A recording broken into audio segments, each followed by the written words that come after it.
Major European countries and the US could seek to censure Iran as the UN atomic watchdog convenes talks on Monday to revive the stalled 2015 nuclear deal. A resolution drafted by the US, Britain, France, and Germany is a sign of their growing impatience. Diplomats warn the window to save the landmark agreement is closing.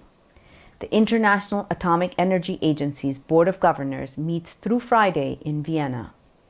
If the resolution urging Iran to cooperate fully with the IAEA is adopted, it will be the first motion censuring Iran since June 2020.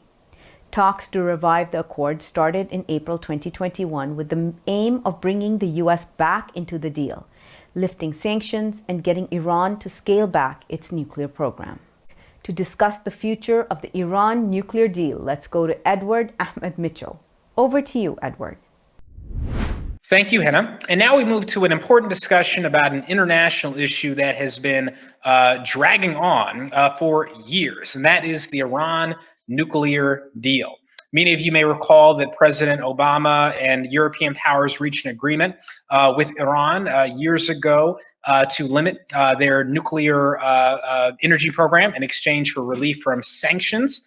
That deal was successful, and then President Trump took office, withdrew the United States from the deal, and we've seen some ongoing consequences from that. We want to discuss today the status of the deal, the status of negotiations to resurrect the deal, and some of the hiccups along the way. To discuss this now, let's bring on our guest. Yousof Azizi is an expert advanced PhD student in public administration at Virginia Tech, and he has a great deal of expertise in this subject. Mr. Azizi, thank you so much for joining us. How are you? Hello, how are you doing? Thank you for inviting me. Thank you for coming. So look, let's start with a little refresher for people. What is the Iran nuclear deal, and what is the current state of the Iran nuclear deal? That's a perfect question. So, after more than 10 years of tense negotiation between Iran and P5+1, which means the 5 permanent members of the United Nations Security Council, United States, Russia, France, China, and England, plus Germany, these countries negotiated with Iran over Iran's nuclear program, which, the world community wants us to make sure that Iran's nuclear program, which would not go diverge to the weaponization. And Iran also wants to get the benefit from the energy, the civil energy and the civil nuclear program. So they reached to the very wonderful and rare deal between these countries, especially United States and Iran, in 2015 during the last years of Obama administration. And the deal was going very perfectly. The IAEA, which means the International Atomic Energy Agency, a watchdog under the United Nations, an agency that monitor almost every country's nuclear program. It is the organization, the third organization, who are monitoring and inspecting the Iran nuclear program to make sure that make its commitment under the deal. And everything was fine until the President Trump came to the office. And, during his campaign in 2016, he promised to, within the withdrawal of the pen, because Iran deal was an executive order. It's not passed. It's not a treaty. It's not passed by the Congress, but Senate. So he promised to, tear it down. And it happened in 2018, in July 2018.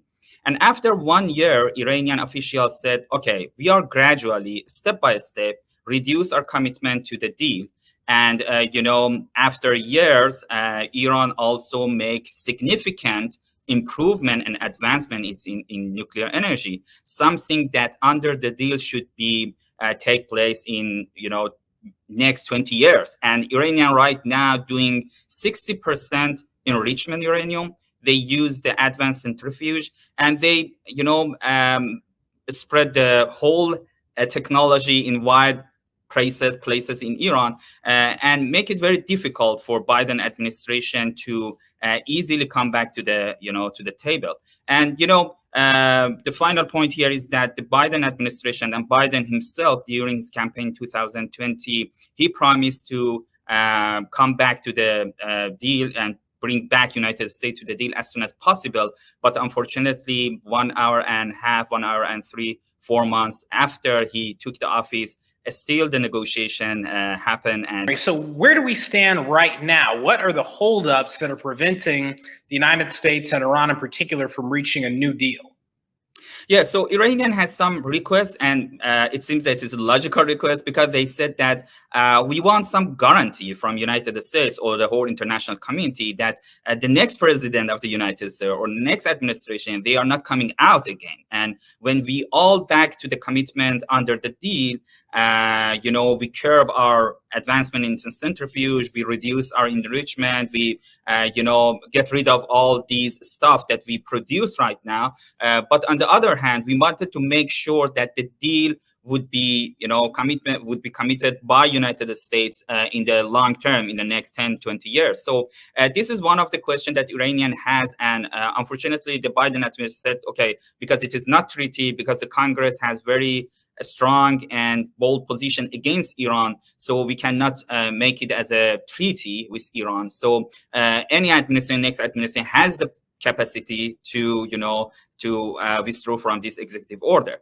This is one of the problems. The second problem that many mainstream media focuses on that during the Trump administration, he tried to put many barriers for the next administration to come back to the deal. And one of these is that he put one of Iran's military branch, official military branch, IRGC, into the FTO, into the Foreign Terrorist Organization list of United States Secretary of State and Secretary of Treasury. It's the definition of the United States as a terrorist. And this is the only official organization and official army who are in the list, in that list. And Iranian asked United States to, limit and to, withdraw IRGC from that list, because with that, if that's not happened, so the companies, the international companies, European companies, they probably won't come to Iran to make investment and, bring money, bring technology after all of these companies, all of these countries go back to the deal. So there are many issues that Iranian requests from the United States. On the other hand, Biden administration has some other requests. For example, they wanted to make sure that Iran gain more knowledge now in nuclear energy, has more advanced centrifuge, and also recently, as IAEA report, has some places and facilities that previously didn't report to the IAEA. So make all of these under the IAEA investigation. And these are the issues that, the card that every player in this game play with that, a strategic to play with that. Yousof, and I could ask you, whenever I hear this long discussion about the details about Iran's program, I'm just reminded that my understanding is Iran is a signatory to the Nuclear Non-Proliferation Pact, and therefore, like any other nation that is a signatory, has the right to pursue peaceful nuclear energy. Is that correct? And so am I correct in understanding that the strictures, the restrictions being put on Iran are greater than what they are actually required to do under the Nuclear Non-Proliferation Act? This is a very, very great point you mentioned, because Iran is a member of NPT, as you mentioned, and Iran has been a member of NPT since the previous regime, Pahlavi regime, the Shah, the king, the Kingdom of Iran, which has very good relation with the United States. And the program in Iran, the nuclear program, started in 1950s with the help of United States as a nuclear peace program by Eisenhower. And during that time, many media and Israelis officials also provided a false accusation against Iran, against Shah, that he wanted to pursue the nuclear bomb. And, he was a member of NPT. The Islamic Republic came into the power in 1979, and they are still in the NPT. And it is interesting that Israel is not a member of NPT. They have nuclear bomb, and no site in Israel is under investigation by IAEA, but Iran is the only country I can say that the number of men investigation, the number of hours of investigation of its nuclear program is more than any countries in the world. The JCPOA making a strong inspection process and mechanism that from 0 to 100 of Iran's nuclear program, from 7 to 24, Iran is under online monitoring with real and the real camera, that everything from Iran, from mining to enrichment, from everything under the online monitoring by IAEA.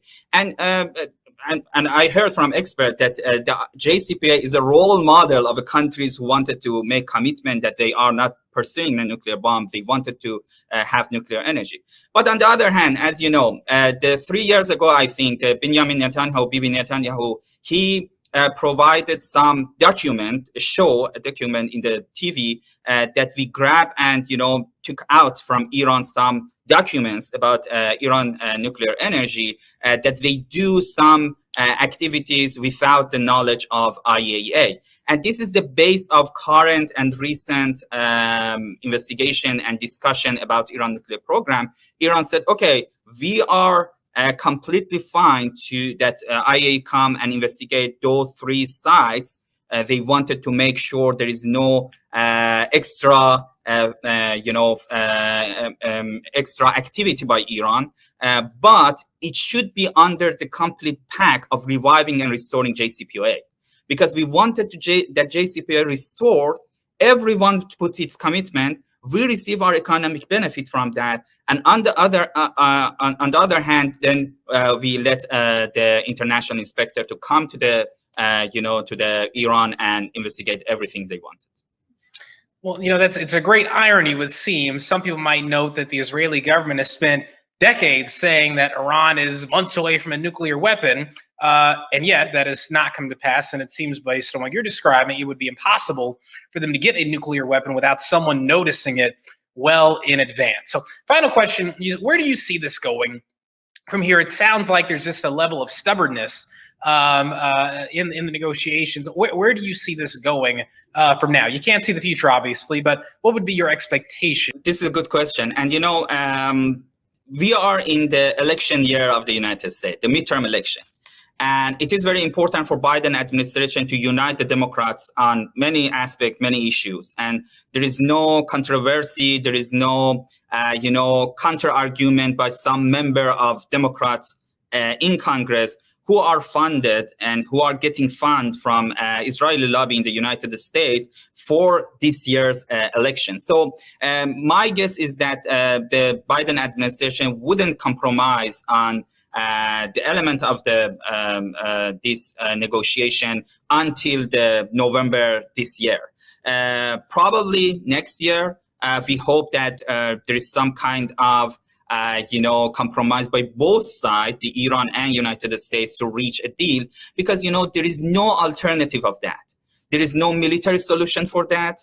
And now European countries, if anyone listened to the Rob Malley's last weekend's hearing at the Senate's Committee on Foreign Relations, the Rob Malley said, who is the special investor of the United States Department of State on Iran. So he said that the European countries pressure United States to solve Iran nuclear program diplomatically, because the Ukraine crisis make it very hard that another crisis, military crisis, happen in the Middle East, and it affect heavily the security of European countries. So my understanding is that there is no alternative other than all of these countries back to the JCPOA. Iranian economy is badly hurt. They try to, as much as getting help from Russia and China to revive their economy, to improve their economy. But we know there is a crisis along in the international order from the COVID-19, from the Ukraine-Russia war, and the high prices in energy and food. So it seems that reviving the JCPOA is the best option for all of the countries that make it this deal in 2015. Thank you, Yousof. We greatly appreciate you being with us today and your expertise, and we look forward to having you on again to discuss this important and ongoing issue. Thank you for having me. Back to you, Hannah. Thank you so much, Edward.